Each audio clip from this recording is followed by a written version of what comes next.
Babu please please please please. শুভ সকাল বন্ধুরা, কেমন আছো তোমরা? আশা করি তোমরা সবাই ভালো আছো। আমরা ওইদিকে সবাই ভালো আছি। দেখো, ছেলে এই ঘরে ঘুমিয়েছিল ওর বাবার সঙ্গে। এই ঘরে শুলে মশারিটা টাঙাতে হয়, কারণ এই ঘরটাতে একটু বেশি মশা। আমি যে ওই ঘরটায় শুই, আমি আর দিশা, ওই ঘরটায় মশা নিয়ে অল আউট জ্বলে, কিন্তু একটাও মশা লাগে না। অল আউট বন্ধ করে দিলেও মশা লাগে না। জানি না কেন এই ঘরে রান্না হয়, সেই জন্য হতে পারে। তো যাই হোক, ছেলে দেখো এই ঘর থেকে উঠে এসে আবার এই ঘরে একটু বসে আছে, শোবে শোবে করছে। আর দিশা এখনও ঘুম থেকে ওঠেনি। ছেলে বাবার কাছে শুতে চায়, তাই রাত্রে যেই দিন মন করে সেদিন বাবার কাছে গিয়ে ঘুমিয়ে পড়ে। তো এই ঘরে আমি আর দিশা ঘুমিয়ে পড়ি। তো যাই হোক, এইদিকে ছেলে মেয়ের খাওয়া হয়ে গেছে। খেয়ে টেয়ে এরা খেলা করছে। দেখো, একজন বন্দুক নিয়েছে, একজন লাঠি নিয়েছে। এইভাবে এরা দুজন সারাদিন খেলতে থাকে আর দুজনে মিলেই মারপিট করতে থাকে।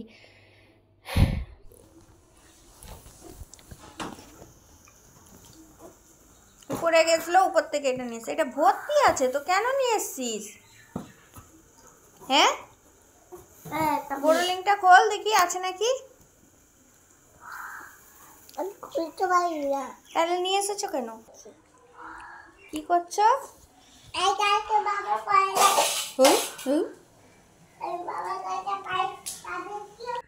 এখনও রান্না করে উঠতে পারলাম না। এই দেখো, সবে ভাজাটা করছি, এখনও রান্নাই হয়নি।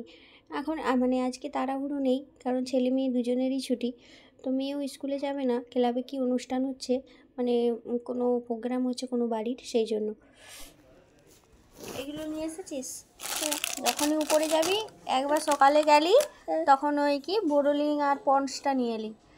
এখন আবার গেলি দুটো কেক, আবার একটা লেবু। যখনই যাবি কিছু না কিছু নিয়ে আসতে হবে। এদিকে তাকিয়ে হ্যাঁ বলো।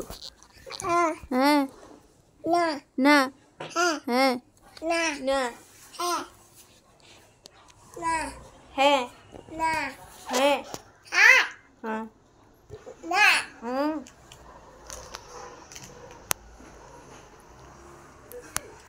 সেই জন্য কোনো চাপ নেই। আর এদিকে চলো কি রান্না হয়েছে তোমাদের সঙ্গে একটু শেয়ার করে নেই। এই যে গরম গরম ভাত করেছি, আলু উচ্ছে সেদ্ধ দেওয়া আছে, আর এদিকে বিনস আলু তরকারি করেছি, সরি। আর এদিকে ফুলকপি আলু ভাজা করেছি পেঁয়াজ আর ধনেপাতা কাঁচা লঙ্কা দিয়ে। আর এদিকে ঘন করে মুসুর ডাল করেছি। তো আজকে পুরোটাই নিরামিষই করেছি, কারণ আজকে মাছ ডিম বা মাংস কিছুই নেই। তো সবই ডিম ছিল, মাছ ছিল না বা মাংস ছিল না, ছিল ডিম, কিন্তু করিনি ইচ্ছে করি।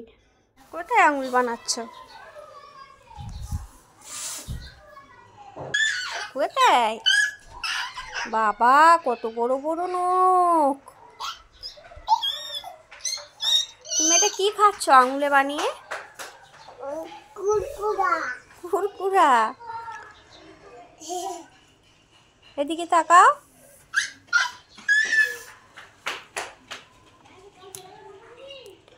সেই ছোট্ট দিশা আজ স্কুলে ভর্তি হয়ে গেছে, জানো তো। তো স্কুলে ভর্তি হয়ে গেছে, ওদের মার্চ মাস থেকে স্কুল চালু হবে। তো যারা আমার প্রথম থেকে ব্লগ দেখছো তারা জানো কত ছোট ছিল মেয়েটা। সেই ছোট থেকে আজ বড় হয়ে গেছে, নার্সারিতে ভর্তিও হয়ে গেছে। তো এবার আমার ডিউটিটা বেশি বড় হয়ে গেল, তাই না? তো ছেলেকে দিতে যাবে ওর বাবা, নিতে যাও, আবার মেয়েকে দিতে যাও, আবার মেয়েকে নিয়ে আসো। এই হচ্ছে সারাদিন দৌড়াতে থাকবো। যাই হোক, চলো আর কি করা যাবে। সবাই ভালো থেকো, সুস্থ থেকো। আজকের মতো এইটুকুই। আর এদিকে দেখো, ছেলে মেয়েরা সব বাইরে খেলতে বেরিয়ে গেছে। ছেলে খেলতে বেরিয়েছে মানে মেয়েও বেরিয়ে গেছে। যাই হোক, চলো টাটা, বাই বাই।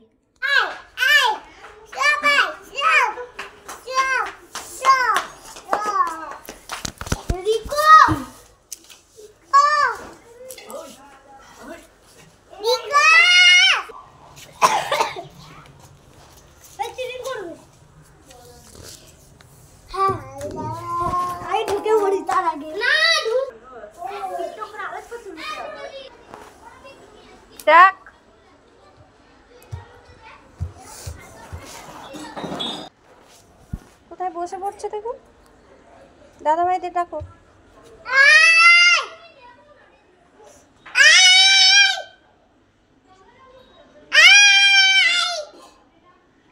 দাদা ভাই